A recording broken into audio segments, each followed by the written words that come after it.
Welcome back to my YouTube channel Paper Hacker. आज के इस वीडियो में देखेंगे जो भी छात्र बीए फर्स्ट सेमेस्टर में हैं उनके नाम इकोनॉमिक्स का पेपर लेके आए हैं, जिसमें हम मोस्ट इंपोर्टेंट क्वेश्चन है जो आप देख सकते हैं। यदि हमारे इस नोट्स को डाउनलोड करना चाहते हैं तो नोट्स का लिंक डिस्क्रिप्शन बॉक्स में दे रखा है। आप टेलीग्राम को ज्वाइन हो जाइए, टेलीग्राम पर सारे नोट्स के लिंक डाल रखे हैं, अब जाके वहां जाके देख सकते हैं।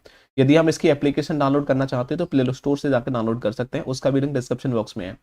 और आप हमारे 2022 में आने वाले क्वेश्चन या फिर 2023 में आने वाले क्वेश्चन या 2024 में आने वाले क्वेश्चन देखना चाहते हैं तो उसका भी लिंक डिस्क्रिप्शन बॉक्स में दे रखा है, आप वहां जाके देख सकते हैं। अब जब भी नेक्स्ट ईयर के लिए काफी इंपोर्टेंट होंगे, सारे क्वेश्चन हम ईयर बाय ईयर डालते हैं जो एग्जाम में आते होते हैं। सभी छात्रों से कहना चाहेंगे कि पेपर हैकर यूट्यूब चैनल को सब्सक्राइब कर लें, बेल आइकन को प्रेस कर दें। देखो यहाँ बहुत ज्यादा इंपोर्टेंट क्वेश्चन पूछा जाता है कि मांग, देखो क्या है, मांग का नियम उपयोगिता हॉस नियम पर आधारित है। कैसे?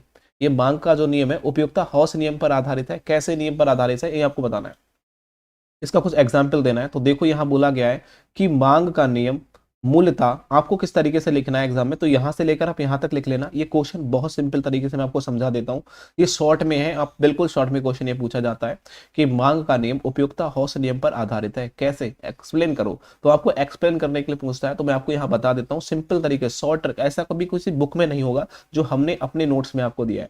देख सकते हो मांग का नियम मूलतः उपयोगिता, जो बोला गया है, जो मूलतः उपयोगिता हॉस नियम पर आधारित होता है। मतलब मूलतः उपयोगिता जो होता है हॉस नियम पर आधारित है, मतलब मांग का जो नियम है वो उपयोगिता हॉस नियम पर ही क्या होता है, नियम पर आधारित होता है। और साथ ही साथ कह सकता है कि हम जानते हैं कि वस्तु की कीमत सीमांत उपयोगिता के आधार पर चुकाई जाती है। मतलब जो वस्तु की कीमत होती है वो सीमांत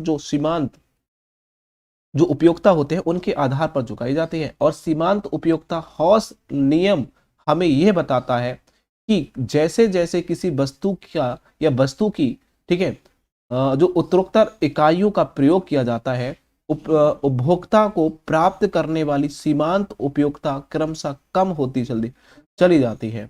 अब अतः कोई कीमत या फिर अतः कोई व्यक्ति ठीक है, अन्य बातों के परिवर्तन रहने पर किसी वस्तु की अधिक इकाइयों का उसी समय क्रय करेगा। यह क्रय मतलब कोई खरीदेगा भैया, कुछ भी कर सकता है, ठीक है। क्रय करेगा, क्रय का मतलब होता है खरीदना, जबकि वस्तु की कीमत में कमी होगी।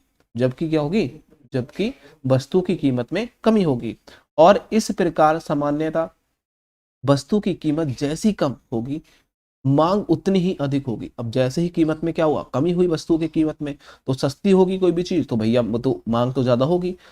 और परिमाणता मांग रेखा बनाए, देखो बोला गया है बाईं ओर दाईं ओर, बोला गया है बाईं से दाईं ओर, ठीक है, झुकती है। जब हम इसका कोई डायग्राम बनाए, मांग की रेखा बनाए, तो बाएं से दाईं ओर झुकती है, ठीक है। तो इस प्रकार से आपको याद करना है, यहाँ से लेकर यहाँ तक आपकी हो जाएगी। मांग का नियम की उपयोगिता हॉस नियम पर आधारित होती है। कैसे? तो इस नियम के आधार पर आपको होती है। ये मैंने पूरा एक्सप्लेन कर दिया।